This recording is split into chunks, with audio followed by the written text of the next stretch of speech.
साल 1958। रौबदार मूंछों वाला, लंबी चौड़ी कद काठी का एक व्यक्ति कंधे पर दुनाली लेकर चंबल के दंगल में कूदता है।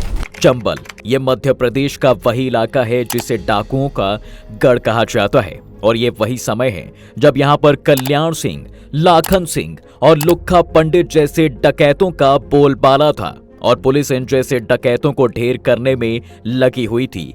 तब इस शख्स ने डाकुओं के सभी गुटों से कहा कि मुझे अपनी गैंग में शामिल कर लो, लेकिन जासूसी के डर से किसी भी ग्रुप ने इसे अपने साथ शामिल नहीं किया।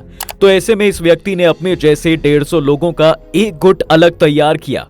मध्य प्रदेश ही नहीं बल्कि उत्तर प्रदेश और राजस्थान की पुलिस की फाइल्स में इसका नाम E1 के नाम से दर्ज था। ई मतलब एनिमी यानी कि दुश्मन नंबर 1। इतना ही नहीं, 1958 से लेकर 1972 तक पूरे 14 साल चंबल में इस व्यक्ति के नाम का डंका बजता रहा। लेकिन यहाँ पर ही सवाल आता है कि आखिर ऐसा क्या हुआ था कि इस व्यक्ति को गुंडों के गिरोह में शामिल होने की जरूरत पड़ी। ये किसी गुंडे से प्रभावित था या फिर इसके साथ कोई ऐसी घटना घटी थी जिसने इसे बागी बनने पर मजबूर कर दिया। जानेंगे इस वीडियो में, बने रहिए हमारे साथ वीडियो के अंत तक। दोस्तों, ये है मध्य प्रदेश का चंबल, जहां अंग्रेजी हुकूमत के दौरान सन 1927 में एक लड़के का जन्म होता है जिसका नाम रखा जाता है मोहर सिंह गुज्जर। बचपन से ही कुश्ती का शौक रखने वाला ये लड़का भी बाकी दूसरे लड़कों की तरह ही था और पिताजी के साथ खेती करता था। लेकिन समय करवट लेता है और इसके चचेरे भाई मिलकर इसके खेत के हिस्से पर कब्जा कर लेते हैं, जिससे परिवार के बीच विवाद शुरू हो जाता है। धीरे धीरे ये विवाद पंचायत में, पुलिस थाने में और फिर कोर्ट कचहरी में पहुंचता है। जब ये मामला पुलिस थाने में पहुंचता है तो पुलिस इसकी नहीं सुनती और फटकार कर भगा देती है। फिर पुलिस और कोर्ट कचहरी से निराश होकर ये लड़का अपने हक के लड़ाई के लिए जुर्म का रास्ता चुनता है और इस विवाद के चलते साल 1955 में कचहरी के बाहर एक अनजान व्यक्ति की 12 नंबर की बंदूक छीनकर पहला मर्डर करता है और चंबल के बीहड़ में निकल जाता है, यानी कि फरार हो जाता है।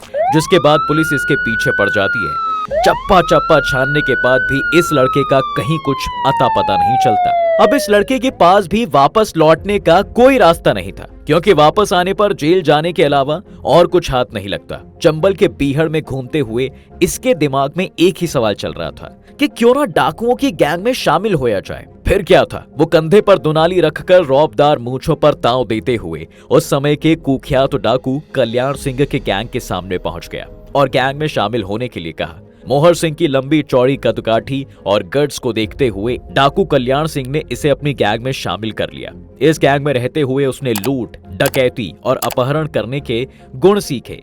लेकिन जब कल्याण सिंह को पता चला कि पुलिस मोहर सिंह को पकड़ने के लिए हाथ धोकर पीछे पड़ी है, तो कल्याण सिंह उसे अपनी गैंग से निकाल देता है और फिर यहीं से शुरुआत होती है मोहर सिंह गुज्जर के बागी बनने की कहानी।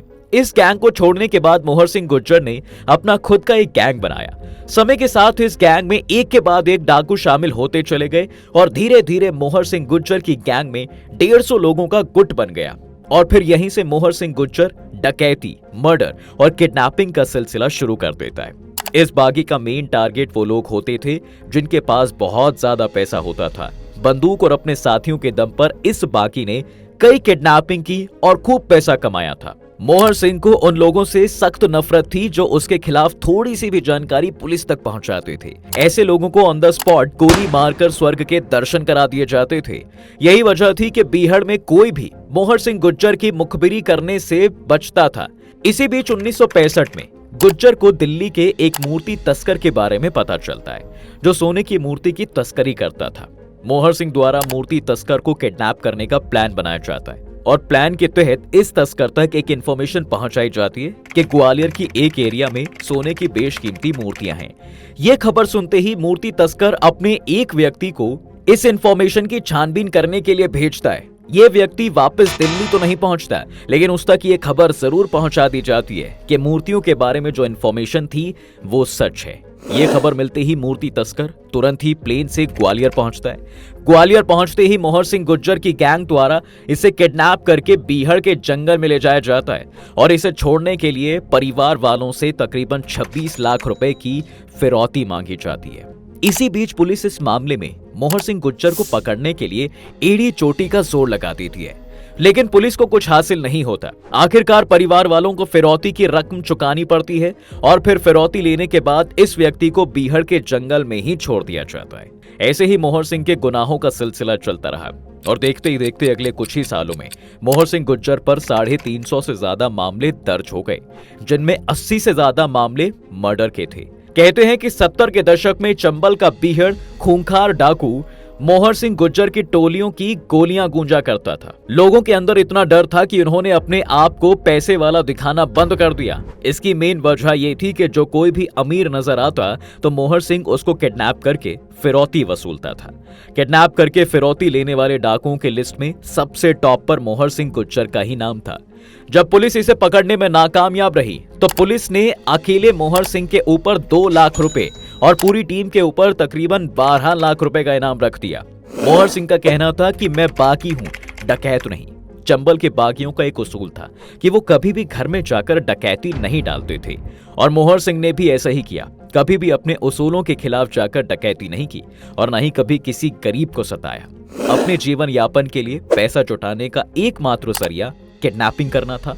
उसका मानना था कि हर घर में जाकर डकैती डालने से महिलाओं का अपमान होता है और मोहर सिंह डाकू होने के बाद भी महिलाओं का सम्मान करता था। इतना ही नहीं, अगर कभी उसे या फिर उसकी गैंग को या फिर उसकी गैंग के किसी भी व्यक्ति को कोई महिला अकेले दिख जाती थी तो उसके पैर छूकर और कुछ पैसे देकर सम्मान के साथ घर तक छोड़कर आते थे। इसलिए कहा जाता है कि बीहड़ में बागी होते हैं, डकैत मिलते हैं पार्लियामेंट में।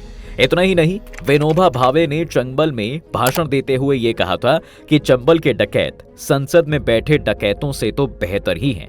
70 के दशक में मोहर सिंह गुज्जर का पुलिस के साथ 76 बार सामना होता है, लेकिन हर बार किसी न किसी तरह ये बागी बच निकलता था, क्योंकि उसके पास उस समय के सबसे घातक हथियार थे, जिनमें LMG, हैंडगन और SLR जैसे हथियार शामिल थे।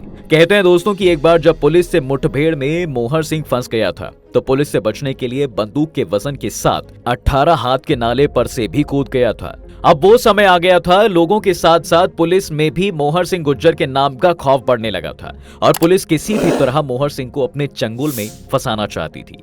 इसके लिए पुलिस ने उसके परिवार पर जुल्म ढाना शुरू कर दिया। मोहर सिंह के किसी भी कांड के बारे में जब पुलिस को पता चलता तो पुलिस उसके परिवार के सदस्यों को थाने में बंद करके लाठियां बरसाती और मोहर सिंह को सरेंडर करने के लिए दबाव बनाती। जब वो सरेंडर करने के लिए तैयार नहीं हुआ तो पूरे परिवार को पुलिस का जुर्म सहना पड़ा। पुलिस द्वारा किए गए जुर्मों को देखते हुए उनके दोस्त माधो सिंह ने मोहर सिंह को सरेंडर करने की सलाह दी। इसके लिए माधो सिंह ने इंदिरा गांधी के साथ मुलाकात की और अपनी कुछ मांगे रखने के साथ साथ सरेंडर करने को कहा। और इसके बाद स्वतंत्रता सेनानी लोकनायक जयप्रकाश नारायण ने भी डाकुओं के आत्मसमर्पण को लेकर इंदिरा गांधी से बात की। तो इंदिरा गांधी ने कहा था कि वो इसके लिए तभी राजी होंगी जब मोहर सिंह हथियार डालने के लिए मान जाएगा। और फिर 14 अप्रैल 1972 को जयप्रकाश नारायण के सामने मुरैना के जौरा के गांधी सेवा आश्रम में महात्मा गांधी की तस्वीर के आगे SLR, semi automatic gun, 303 bore की 4 राइफल, 4 LMG और स्टेन गन के साथ साथ 150 लोगों के पास मौजूद सभी हथियार डालकर मध्य प्रदेश पुलिस के सामने आत्मसमर्पण कर दिया। इतना ही नहीं, बीहड़ों में घूम घूमकर 500 से ज्यादा बागियों को सरेंडर करवाया भी। आत्मसमर्पण करने के बाद मोहर सिंह सहित सभी बागियों को ग्वालियर जेल में भेज दिया गया और अपने उसूलों के पक्के डकैत मोहर सिंह गुज्जर ने जब सरेंडर किया तो पुलिस ने कहा कि अगर हमें 8 से 10 दिन का समय और मिल जाता तो हम इस डाकू का खेल बाहर ही खत्म कर देते। इस बात पर मोहर सिंह गुज्जर ने कहा कि अभी भी कुछ नहीं बिगड़ा है, कर लो अपने मन की। जेल से बाहर रहते हुए जो मुझसे नजरें नहीं मिला पाए वो अब मुझे आंख दिखाने की बात कर रहे हैं। अब एक कहानी ये भी सुनने को मिलती है कि जब मोहर सिंह जेल में बंद था तो उसे दिखाने के लिए उसके द्वारा किए गए अपराधों की एक चार्ज शीट भेजी गई और उसे बताया गया कि ये तुम्हारे द्वारा किए गए अपराधों का रिकॉर्ड है।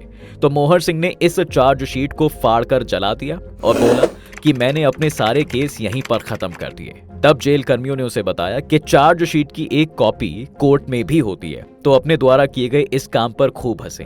कोर्ट में मोहर सिंह पर लगे आरोपों के आधार पर जब फांसी की सजा के साथ साथ 10,000 रुपए के जुर्माने की सजा सुनाई गई तो मोहर सिंह ने कहा कि जज साहब, अगर मैं फांसी पर चढ़ गया तो ये जुर्माना कौन चुकाएगा, और फिर फांसी की सजा को माफ करके उम्र कैद देकर जेल भेज दिया गया। जेल में मोहर सिंह के अच्छे व्यवहार को देखते हुए महज 8 साल बाद यानी 1980 में मोहर सिंह को रिहा कर दिया गया और उन्हें एक नाम मिला, जेंटलमैन डकैत। जेल से निकलने के बाद एक इंटरव्यू में मोहर सिंह ने कहा कि मुझे उत्तर प्रदेश पुलिस पर कोई भरोसा नहीं था, क्योंकि उत्तर प्रदेश की पुलिस डकैतों को ले जाकर इनकाउंटर कर देती है। इसलिए मध्य प्रदेश पुलिस के सामने अपने आप को सरेंडर करने का फैसला किया।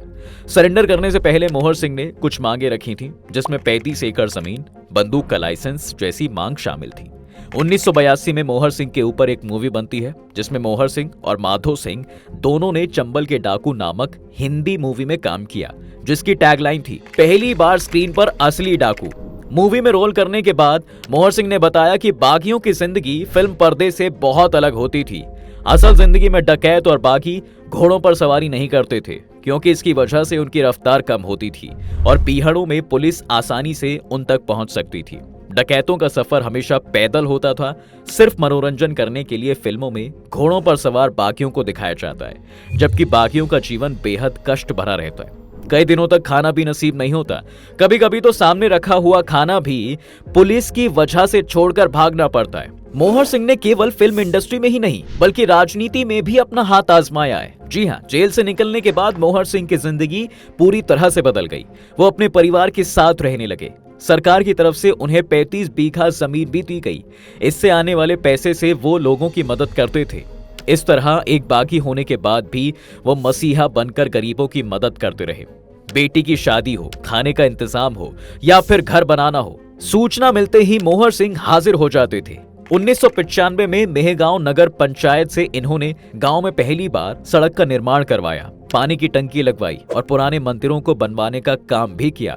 इस तरह मोहर सिंह डाकू होते हुए भी स्थानीय राजनेता और समाज सेवक बने और इसी के साथ उनके नाम पर जन सेवा की मुहर लगी। लोग इन्हें दद्दा कहकर बुलाने लगे। 5 मई 2020 की सुबह बीमारी के चलते दस्यु मोहर सिंह गुज्जर का 92 साल की उम्र में निधन हो गया। इनके निधन पर पूरा मेहगांव शोक में डूब गया। जिले के कलेक्टर और एसपी उन्हें श्रद्धांजलि देने पहुंचे। उनके वंशज आज भी उन पर फक्र करते हैं। युवा पीढ़ी अपने दादा से बहुत प्रभावित है, क्योंकि उन्होंने हिंसा की जगह अपने दादा की जनसेवा देखी है। आज की ये कहानी आपको कैसी लगी कमेंट करके जरूर बताएं। बाकी ऐसी ही और दिलचस्प जानकारी के लिए द मिस्टिकल लैंड को सब्सक्राइब करना बिल्कुल ना भूलें।